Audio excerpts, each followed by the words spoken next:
सभा उपस्थित माता बहन नौजवान साथी सम्मानित गार्जियन सभी को सनरफ मल्ला मुकेश सहनी की ओर से नमस्कार प्रणाम। साथियों ये निषाद आरक्षण यात्रा लेकर आपके बीच में आए हैं। ये यात्रा 25 जुलाई को ही पटना से निकली हुई है। ये यात्रा 101 दिन का यात्रा है और ये यात्रा यूपी बिहार झारखंड 80 जिला हम लोग जाएंगे और तकरीबन 85 दिन हो चुका है, यानी कि 2.5 महीना से अधिक हो चुका है।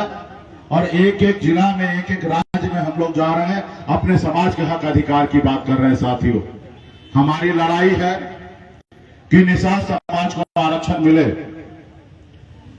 जैसे बंगाल में निषाद समुदाय के सभी उपजाति बिन बिल्दार नुनिया मला चाय तियर बनपर केवट केवर्त तमाम निषाद के सभी उपजाति को आप बंगाल चले जाइए, वहां पे आरक्षण है एससी का।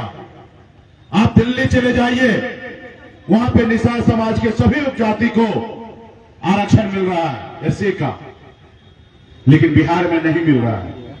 आप बताइए कि देश एक है, देश के संविधान एक है, देश के चलाने वाला प्रधानमंत्री जी एक है, फिर हमारे साथ भेदभाव क्यों? आज हमारे एक भाई को बंगाल में आरक्षण है तो दूसरे भाई को बिहार में क्यों नहीं? जबकि बिहार, बंगाल, उड़ीसा, झारखंड पहले एक ही राज्य हुआ करता था, लेकिन समय के बाद बंटवारा हुआ, अलग अलग राज्य बना। आप बताइए एक पिताजी का 4 बेटा, अगर एक घर में एडजस्ट नहीं होगा, चारों अलग अलग हो जाएगा, तो क्या वो अलग होगा? रहेगा तो एक ही पिताजी का बेटा, रहेगा तो आपस में भाई। आज बताइए वहां आरक्षण है, आपको नहीं मिल रहा है, तो इसके लिए आपने संघर्ष नहीं किया। तो इसलिए साथियों अपने हक अधिकार के लिए संघर्ष करना पड़ेगा। अगर इस आजाद भारत में अगर सर उठा के जीना है, अगर मान सम्मान अधिकार के साथ जीना है, अगर आप चाहते हैं कि आपके बच्चे अच्छी जिंदगी जिए, तो उसके लिए 2 काम करना पड़ेगा। एक रोटी कम खाइए, लेकिन अपने बच्चे को पढ़ा लिखा के काबिल बनाइए। जब तक समाज शिक्षित नहीं होगा तब तक कोई भी समाज आगे नहीं बढ़ेगा। इसलिए आपकी जरूरत को कम कीजिए। आप झोपड़ी में तो रहिए, लेकिन सबसे पहले अपने बच्चे को पढ़ाइए, लिखाइए, काबिल बनाइए। और दूसरा, अपने अधिकार के लिए संघर्ष कीजिए, अपने अधिकार के लिए लड़ाई लड़िए। जब तक आप अपने अधिकार के लिए लड़ाई नहीं लड़िएगा, जब आप संघर्ष नहीं कीजिएगा, तो आपको आजादी नहीं मिलेगा। पहले ये देश भी गुलाम था, लेकिन 250 साल हमारे पूर्वज ने अंग्रेज से लड़ाई लड़ा, संघर्ष किया, और ना जाने कितने हजारों लाखों की संख्या में हमारे पूर्वज शहीद हुआ। तब जाके ये देश आजाद हुआ। और उन्होंने एक संकल्प लिया था कि हम लड़ाई लड़कर अंग्रेज को भगाएंगे और देश को आजाद कराएंगे, और जब देश आजाद होगा तो हमारे आने वाला पीढ़ी सर उठा के जिएगा।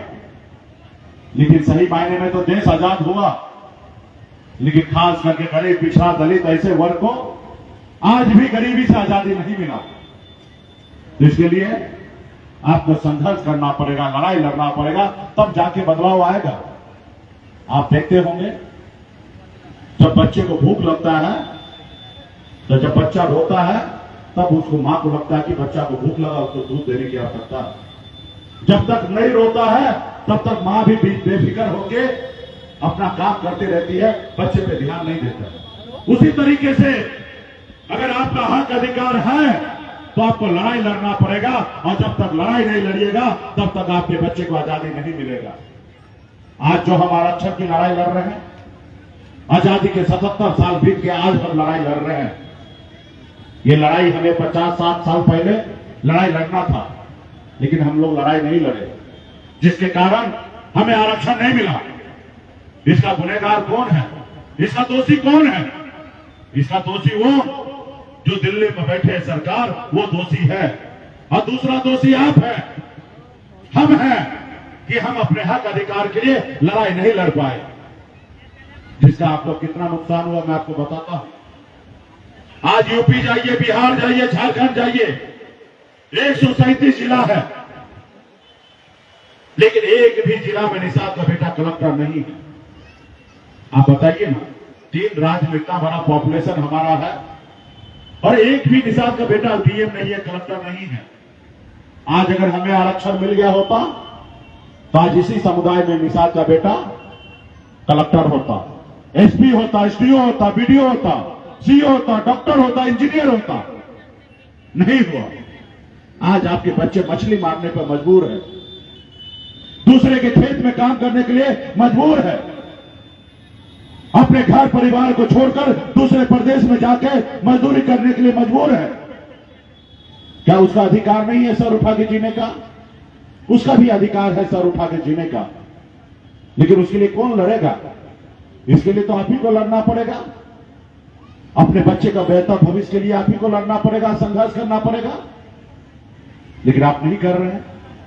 आजादी से पहले राजा हुआ करता था, रानी के कोख से बच्चा जन्म लेता था, वही राजा बनता था। यानी कि राजा के घर में बच्चा जन्म ले वही राजा बनता था। लेकिन आजादी के बाद बाबा साहब भीमराव अंबेडकर ने हमें एक संविधान बना के दिया, हमें एक लोकतंत्र दिया और उन्होंने कहा कि अब राजा का बेटा राजा नहीं बनेगा, अब इस देश का राजा वही बनेगा जिसके पास वोट होगा, चाहे वह गरीब मजदूर के पास हो वोट या निषाद मल्ला के पास वोट हो। जिसके पास वोट होगा वही राज्य का मुख्यमंत्री और देश का प्रधानमंत्री बनेगा। सबका वोट बराबरी का कर दिए, चाहे वो देश का प्रधानमंत्री हो या गरीब मजदूर का बेटा हो या देश के सबसे अमीर व्यक्ति हो, तीनों का वोट का एक ही सामान्य कर दिया। किसी का छोटा किसी का बड़ा नहीं है। और ये वोट का ताकत आपको दिया, लेकिन अपने वोट को ताकत को आपने पहचाना नहीं, ताकत को एहसास नहीं कर पाया, और जिसके कारण आज आप गरीबी के जंजीरों में बंधे हुए हैं। और जो लोग अपने वोट को ताकत को समझा, वो अपना समाज और अपने लोगों को आगे बढ़ाया, अपने नाम को रोशन किया। जैसे हमारे आदरणीय लालू प्रसाद यादव जी, उत्तर प्रदेश में मुलायम सिंह यादव जी, बहन मायावती जी, हमारे स्वर्गीय रामविलास पासवान जी, ये लोग कोई अमीर घर में जन्म नहीं लिए, ये लोग भी साधारण गरीब घर में ही जन्म लिए, लेकिन संघर्ष किए, लड़ाई लड़े, अपने वोट को ताकत को समझे। जब लालू प्रसाद यादव जी अपने वोट को ताकत को समझ लिए तो उन्होंने एक दल बनाया, और जब दल बनाए तो उनके लोगों ने, उनके समाज के लोगों ने उनको साथ दिया, और जब साथ दिए तो दल को बल मिला, और जब दल को बल मिला तो 15 साल बिहार का मुख्यमंत्री लालू प्रसाद जी बने रहे, और अपने नाम तो देश दुनिया में पहचान बनाया। और साथ में यादव भाई देखिए कितना आगे निकल गया। ये कैसे हुआ? ये दल के साथ हुआ, अपने लोगों के साथ रहने से हुआ। लालू प्रसाद यादव जी मुख्यमंत्री बने पैसे के दम पे नहीं, वोट के दम पे बने। कोई अमीर घर में जन्म नहीं लिए थे, साधारण गरीब परिवार में ही जन्म लिए थे, लेकिन संघर्ष किए वोट के दम पर। इस देश में अपनी पहचान बनाया, अपने समाज को आगे बढ़ाया। तो वही साथियों, आपके पास वही ताकत, वही वोट आपके पास भी है। सिर्फ जरूरी है कि एक साथ खड़ा होने का। आपके पास भी वही शक्ति पावर है जैसे हनुमान जी के पास शक्ति था, लेकिन उनको अंदाजा नहीं था कि उनके पास कितना शक्ति है। जब उनको याद दिलाएगा कि हे प्रभु, आपके पास अपरंपार शक्ति है, आप 7 समुद्र पार जा सकते हैं। जब हनुमान जी को एहसास हुआ तो 7 समुद्र पार जाके रावण को, लंका को जलाने का काम किया साथियों, रावण को लंका जलाने का काम किया। वही शक्ति पावर आपके पास है बिहार में। अगर निषाद का सभी उपजाति, अगर एक पैर पे सभी भाई खड़ा हो जाए तो पटना, लखनऊ, क्या हम दिल्ली को कब्जा कर सकते हैं साथियों, दिल्ली को कब्जा कर सकते हैं। लेकिन इसके लिए संघर्ष करना पड़ेगा, लड़ाई लड़ना पड़ेगा। आज बताइए ना, हमारा अधिकार आरक्षण हमको नहीं मिल रहा। आज लोग आपको मारते हैं, पीटते हैं, थाना पुलिस में जाते, कोई सुनता नहीं है आपका। वही अगर आरक्षण मिल गया होता, आप थाना में जाते, हर्जन एक्ट लगा देते, वो आपके दरवाजे पे आ जाता और आपके घुटने पे टेक देता। आज आपका आरक्षण मिल गया रहता आपके बच्चे को 10 नंबर कम भी आता तो आपका बेटा कलेक्टर बन जाता। लेकिन आज आपका बच्चा मजबूर है दूसरे के मजदूर खेत में काम करने के लिए। आप बताइए, अभी 3 महीने के बाद ठंड का समय आएगा, 3 महीने के बाद दिसंबर जनवरी होगा और ऐसे ठंड होगा, उस ठंड में लोग अपने घर से बाहर नहीं निकलेंगे, लोग अपने रजाई से बाहर नहीं निकलेंगे, लोग अपने कंबल से बाहर नहीं निकलेंगे, क्योंकि उसको ठंड लग जाएगा। लेकिन उसी समय में आपका भाई, आपका बेटा, आपका पति क्या करता है? घर से बाहर निकलता है, पानी में उतरता है, झील में उतरता है, तालाब में उतरता है, फिर मछली मारता है और फिर बाजार में बेचता है, तब उसके घर पे चूल्हा जलता है। आप बताइए ना कि उनको ठंड नहीं लगता है? उनको भी ठंड लगता है, लेकिन वो क्या करेगा? मजबूर है। अगर घर से नहीं निकलेगा तो उसके घर पे चूल्हा नहीं जलेगा। आज जैसे दूसरे लोग जिंदगी जीते हैं, क्या आपके बच्चे को अच्छी जिंदगी जीने का अधिकार नहीं है? आपके भी बच्चे को अच्छी जिंदगी जीने का अधिकार है। आज ऐसा लगता है कि निषाद स्कूल में बच्चा जन्म लेना कोई गुनाह है, कोई अपराध है। आज आपके घर में बच्चा तो जन्म लेता है, लेकिन बचपन से लेकर बुढ़ापा तक गुलामी की जंजीरों में बंधा हुआ रहता है। आज जब आपके घर में बच्चा जन्म लेते हैं, जब वो बीमार पड़ते हैं, आप दौड़ते हैं हॉस्पिटल में, क्योंकि आपके पास पैसा नहीं होता। आप सरकारी हॉस्पिटल का धक्का खाते हैं और वही सरकारी हॉस्पिटल में सही से इलाज नहीं होता है और आपके बच्चे आपके गोद में दम तोड़ देता है और आप देखते रह जाते हैं, बेबस रहते हैं, आप कुछ नहीं कर पाते, लाचार रहते हैं, क्योंकि आपके पास पैसा नहीं है। वहीं पे जिस बड़े घर में बच्चे जन्म बीमार होते हैं, पैसे वाले के घर में, तो वो उनके माँ बाप उसको अच्छे हॉस्पिटल में ले जाते हैं, प्राइवेट हॉस्पिटल में उसको इलाज कराते हैं और उसको एक नई जिंदगी देता है, उनको जान बचाते हैं। और आपके घर में आप अपने बच्चे को मौत देते हैं। इसके लिए कौन सोचेगा? इसके लिए तो आप ही को सोचना पड़ेगा, आप ही को लड़ाई लड़ना पड़ेगा। 77 साल में कोई और नहीं आया लड़ने के लिए और आने वाला समय में कोई और नहीं आएगा लड़ने के लिए। आज मैं लड़ाई लड़ रहा हूं पिछले 10 साल से। मुझे देखिए, मैं भी एक गरीब घर में ही जन्म लिया, जहां हजारों समस्या था, वहीं पे मेरा जन्म हुआ। पिताजी मछली मारते थे, दादाजी मछली मारते थे। ऐसे गरीब घर में जन्म लिया जहां 4 रोज अगर काम ना हो तो 5वां दिन घर पे खाना नहीं बनेगा। मैंने बचपन गरीबी देखा, लेकिन मैंने संघर्ष किया।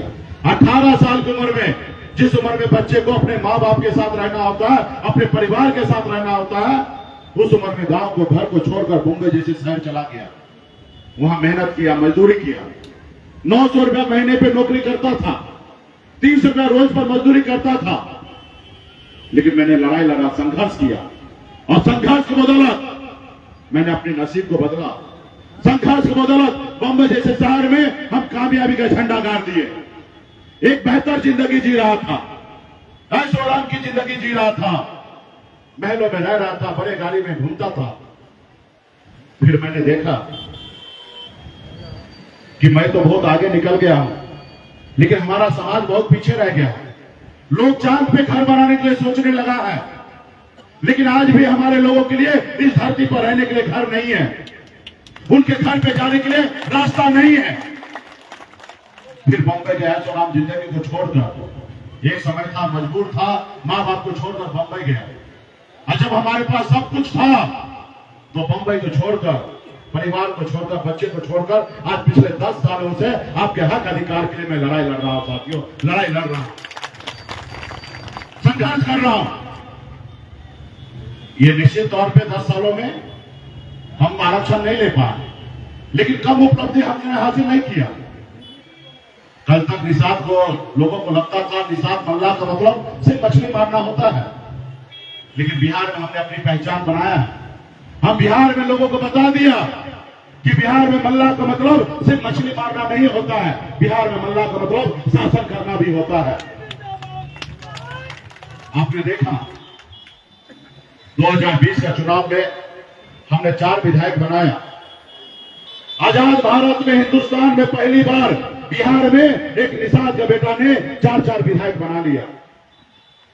अपने दम पर बिहार में मंत्री बने थे, किसी के मेहरबानी से नहीं बने थे। और यहां तो छोड़िए, सरकार का चाबी मेरे जेब में था। हम अगर चाहते कि तेजस्वी प्रसाद यादव जी मुख्यमंत्री बने तो हम चाहते तो उनको बना सकते थे, लेकिन हम ईमानदारी के दम पर बिहार में मुख्यमंत्री नीतीश कुमार जी को बनाए। और ये आजाद भारत में पहली बार एक मल्लाह का बेटा के समर्थन से बिहार में एक मुख्यमंत्री बना।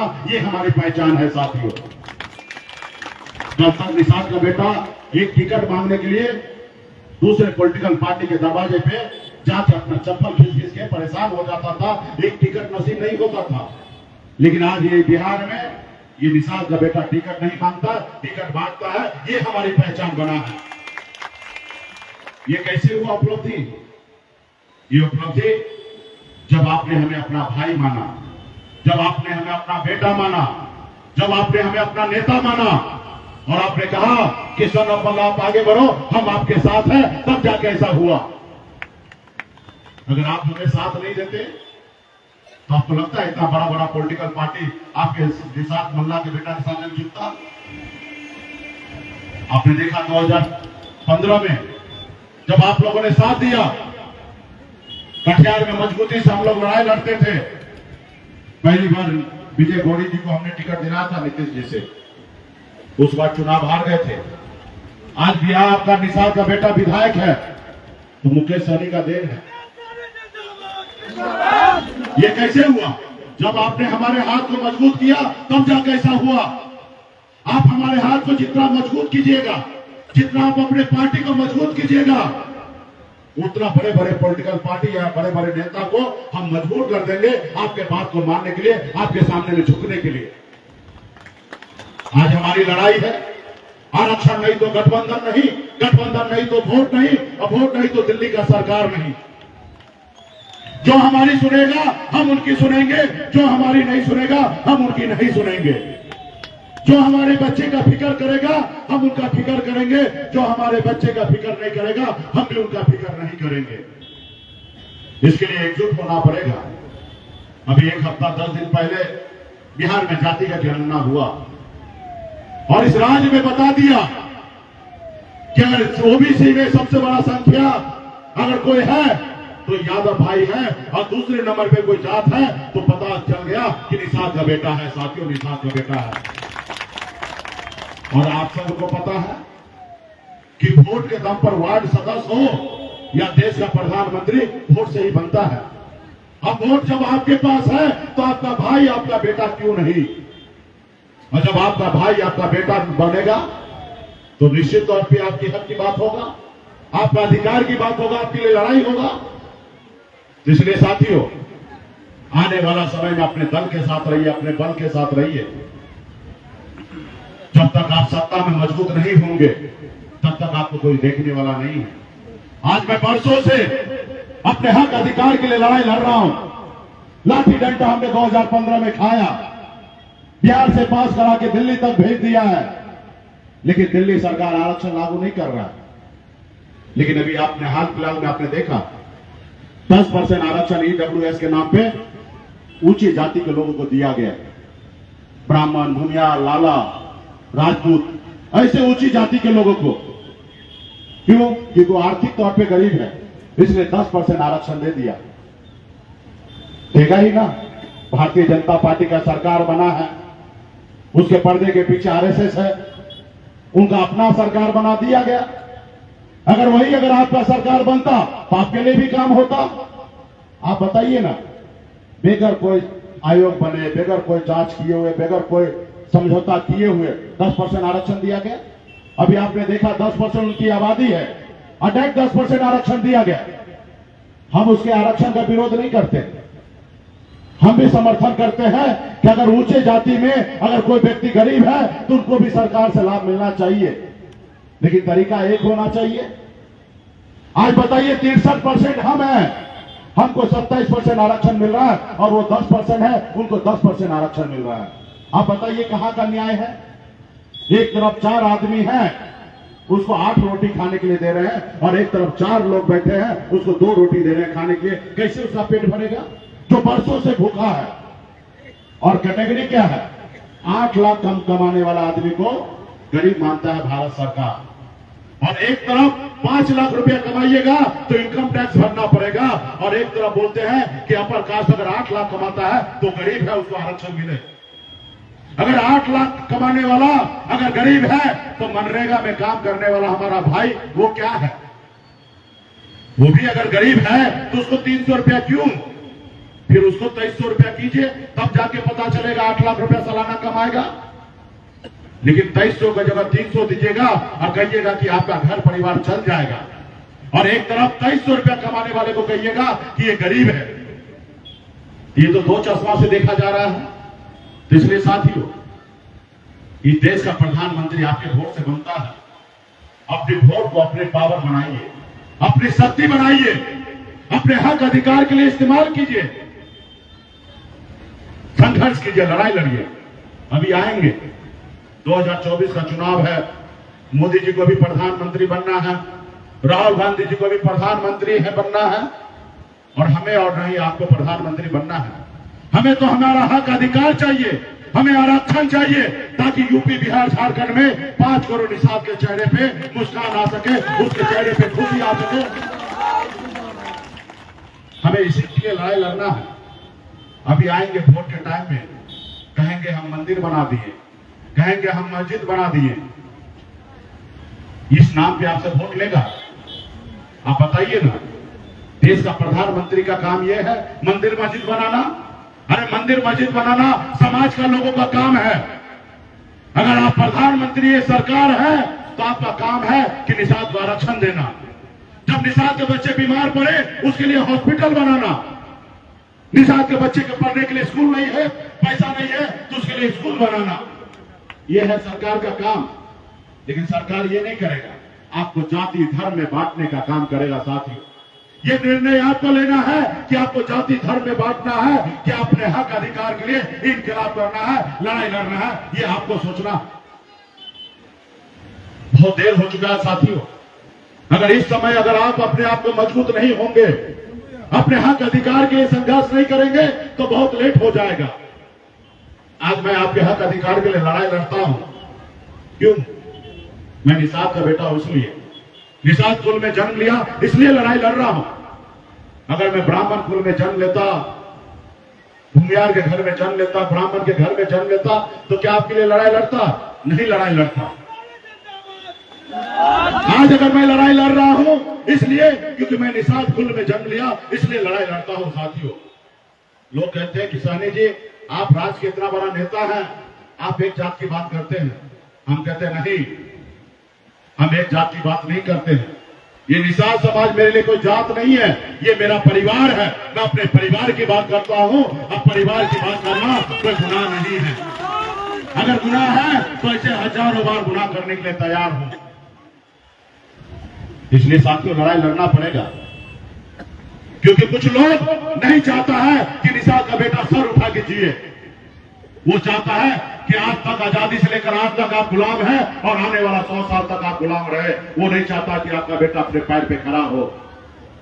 आपने देखा ना, आजाद भारत में 77 साल में पहली बार संघर्ष करके एक निषाद का बेटा ने 4 विधायक बनाया। लेकिन दुश्मन आपका कितना मजबूत है, समझदार है, आपका विधायक को खरीद लिया, आपको सरकार से बाहर कर दिया जो सरकार आपने बनाया था। इसलिए वो देखा कि निषाद समाज सोया हुआ शेर है। मुकेश सहनी अगर यूं ही काम करते रहा, आज 4 बनाया, कल 40 बनाएगा, एक समय आएगा 125 बनाएगा और अपने दम पर बिहार में सरकार बना लेगा। अगर इस समाज को गुलाम बनाना है तो पहले मुकेश सहनी को आवाज को बंद करना पड़ेगा। और जब मुकेश सहनी का आवाज बंद होगा तो समाज ऑटोमेटिक गुलामी करने लगेगा। और वो षड्यंत्र के तहत हमारे विधायक को खरीद के हमें सरकार से बाहर करके रोड पे ला दिया। लेकिन उनको ये नहीं पता है, जिसको चाहने वाला लाखों निषाद का बेटा हो, उसको दुनिया का कोई ताकत नहीं है कि झुका सकता है, घबरा सकता है। आज मजबूरी से मैं 10 साल से संघर्ष कर रहा हूं। अभी देख लिया, मुकेश सहनी को कमजोर नहीं कर सकता। आज 85 दिन हुआ संकल्प यात्रा यूपी बिहार झारखंड में घूम रहा, और आज वो दिल्ली वाला मानने लगा कि मुकेश सहनी से बगैर दोस्ती किए हुए नैया पार नहीं होगा। और आज वो झुके हैं, कहते हैं सानी जी हमसे गलती हुआ, हमको माफ कीजिए, हमारे साथ आ जाइए और अगला 2025 का मुख्यमंत्री बन जाइएगा, आप हमारे साथ आ जाइए। हम कहे भाई हम मलाह का बेटा है, हम जाल में मछली फंसाते हैं, जाल में फंसते नहीं हैं। हम अपना झोपड़ी में रहेंगे लेकिन झोपड़ी का बादशाह बने रहेंगे। तुम्हारे महलों में आके हमें गुलामी नहीं करना, तुम्हारे महलों में आके गुलामी नहीं करना। हम संघर्ष करेंगे, लड़ाई लड़ेंगे। क्या होगा?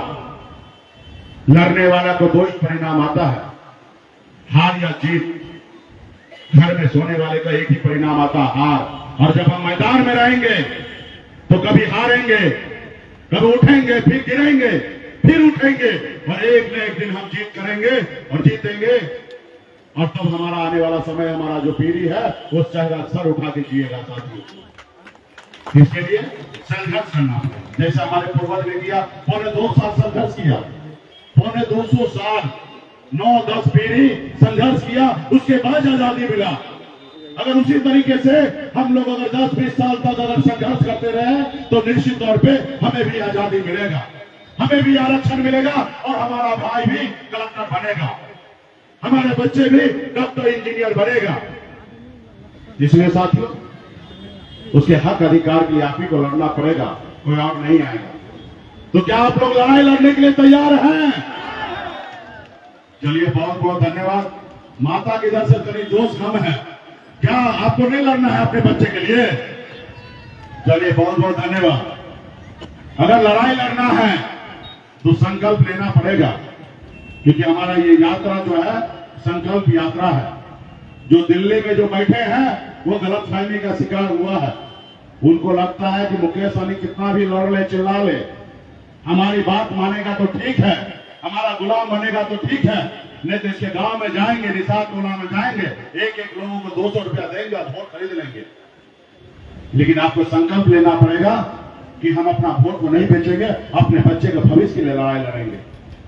और जब लड़ेंगे तो मोदी जी देखेंगे, और जब मोदी जी देखेंगे तो उनको यकीन होगा कि अब बिहार में निषाद का बेटा अपना वोट नहीं बेचेगा, अपने बच्चे का हक अधिकार के लिए संघर्ष करेगा, लड़ाई लड़ेगा। और जब उनको यकीन होगा तो वो डरेंगे, घबराएंगे, और जब डरेंगे घबराएंगे तो निषाद का आरक्षण लागू करेंगे, क्योंकि 2024 में जो उनको फिर से प्रधानमंत्री बनना है। और जब प्रधानमंत्री उनको बनना है और हमें आरक्षण देना चाहिए, और जब हमें आरक्षण नहीं मिलेगा तो फिर ऐसे प्रधानमंत्री को बदल ही देना हमारे लिए उचित होगा। जो प्रधानमंत्री हमारा काम न कर सके, फिर ऐसे प्रधानमंत्री हमें क्यों चाहिए? या हमें बताएं कि हमारा जो मांग है वो नाजायज है, हम जो मांग कर रहे हैं वो गलत है। अगर हम मांग जो कर रहे हैं अगर वो गलत है तो हम 4 कदम पीछे हटते हैं। अगर मेरी मांग जायज है, अगर मैं मांग सही कर रहा हूं और जो प्रधानमंत्री का कर्तव्य बनता है तो उसको पूरा करना चाहिए। और जब नहीं करेंगे तो हमारे पौंगली में दम है कि हम देश के प्रधानमंत्री बदल सकते हैं। तो इसके लिए संकल्प लेना पड़ेगा। कोई भी लड़ाई लड़ने के लिए संकल्प लेना पड़ता है। आप घर में पूजा भी जब करते हैं ना, सत्यनारायण भगवान का पूजा, तभी भी आपको संकल्प लेना पड़ता है।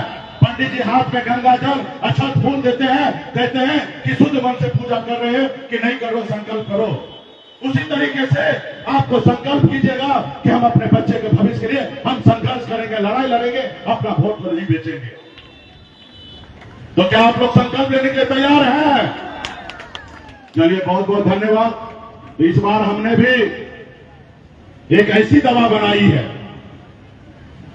आपने देखा होगा कोरोना काल में देश के डॉक्टर ने एक वैक्सीन बनाया था देश के लोगों को सुरक्षित करने के लिए। इस बार हम भी एक वैक्सीन बनाए हैं। वो वैक्सीन ऐसा है कि जितना आप लगाइएगा ना उतना दिल्ली का कुर्सी हिलेगा, और जितना हिलेगा ना दिल्ली का कुर्सी उतना वो डरेंगे और जल्दी आरक्षण करेंगे। वो वैक्सीन का क्या नाम है मालूम है?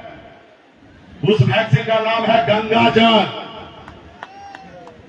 जब आप संकल्प लीजिएगा ना तो यकीन मान लेंगे कि अपने साथ का वोट बिकेगा नहीं, क्योंकि मोदी जी यहां है नहीं, तो उसका भी रास्ता है। देखिए वीडियो कैमरा वाला भाई ये वीडियो करेंगे और ये वीडियो बना के मोदी जी को भेज देंगे, और मोदी जी देखेंगे कि कटिहार जिला में निषाद का बेटा, माता, बहन, नौजवान साथी ने हाथ में गंगा जल लेके संकल्प ले लिया है कि अपने बच्चे के हक अधिकार के लिए लड़ेंगे, और जब उनको एहसास होगा तब आपका काम होगा। तो सभी लोग वैक्सीन को निकालिए। जितना भी यहाँ निषाद के माता बहन नौजवान साथी हैं, पिछड़ा समाज के लोग हैं, सभी लोग वो वैक्सीन को निकालिए। अरे भाई निकालिए जेब से। अगर आप अपने बच्चे का भविष्य अच्छा देखना चाहते हैं तो निकालिए, सब निकाल लिए और इस ढक्कन को खोलिए और हाथ में लीजिए चूरू में। जब तक हाथ में नहीं लीजिएगा तो शुद्ध कैसे होइएगा? सब लोग लीजिए और जैसे जैसे हम संकल्प कर रहे हैं उससे आप भी पढ़िए। भाई नेता लोग को भी दीजिए भाई, क्योंकि चुनाव में पहले नेता बदल जाता है। सब लोग ले लिए और हाथ को ऊपर कीजिए ताकि वीडियो कैमरा में आ सके। सभी माता बहन संकल्प पढ़िए। मैं बाबा केवल महाराज, भगवान वेद व्यास, प्रभु श्री राम, भगवान गोराज निषाद, बाबा अमर सिंह, बाबा काशी, बाबा जय सिंह महाराज, बाबा कारिक महाराज, बाबा कोयला, माता कमला, अमर साई चुपा सैनी, वीरांगना फूलन देवी और अपने पूर्वज को साक्षी मानकर हाथ में गंगा जल लेकर संकल्प करता हूं कि अपने समाज और अपने आने वाला पीढ़ी के लिए हर परिस्थिति में संघर्ष करूंगा और अपनी विकासशील इंसान पार्टी के साथ रहूंगा। पार्टी जो निर्णय लेगी हम उस निर्णय के साथ रहेंगे। हम संकल्प लेते हैं, एक रोटी कम खाएंगे लेकिन अपने बच्चे को पढ़ाएंगे लिखाएंगे। हम संकल्प लेते हैं, एक एक निषाद के घर पे जाएंगे, सभी को संकल्प करवाएंगे। जय निषाद राज, जय वीआईपी, जय बिहार। देखिए यहाँ पे जितने भी माता बहन नौजवान साथी हैं, आप सभी ने गंगा माता के सौगंध खाया है, संकल्प लिया है कि हम एक रोटी कम खाएंगे लेकिन अपने बच्चे को पढ़ाएंगे लिखाएंगे। आपने संकल्प लिया है कि समाज के हक अधिकार के लिए, एकता के लिए आधी रात को भी समाज के साथ खड़ा रहेंगे। आपने संकल्प लिया है कि एक एक गांव में जाकर एक एक निषाद को जाके संकल्प करवाएंगे ताकि अपने आने वाला समय में अपने समाज, अपने पार्टी, अपने दल, अपने नेता के साथ खड़ा रहेंगे और अपने आरक्षण की लड़ाई को लड़ते रहेंगे। इसके लिए तमाम यहाँ पे हमारे पार्टी के सभी नेतागण, जितने भी यहाँ पे उपस्थित माता बहन, सभी नौजवान साथी को बहुत बहुत धन्यवाद देता हूँ कि आज आपने अच्छा कार्यक्रम किया है। इसी तरीके से आज मैं सनत मल्ला बनकर, आज मैं पंडित जी बनकर आपको संकल्प करवाया हूँ। हर एक निषाद का बेटा एक एक गांव में मोटरसाइकिल लेके जाइए, अपने समाज को जागरूक कीजिए, अपने हक अधिकार के लिए संघर्ष कीजिए। और निश्चित तौर पे जब हम संघर्ष करेंगे तो एक न एक दिन आएगा कि निषाद का बेटा भी बिहार में मुख्यमंत्री बनेगा और देश में अपनी पहचान बनाएगा। और जिस वक्त वो होगा उस वक्त निषाद का आरक्षण लागू होगा, तब निषाद का जितनी भी समस्या है वो दूर होगा। साथियों, तमाम हमारे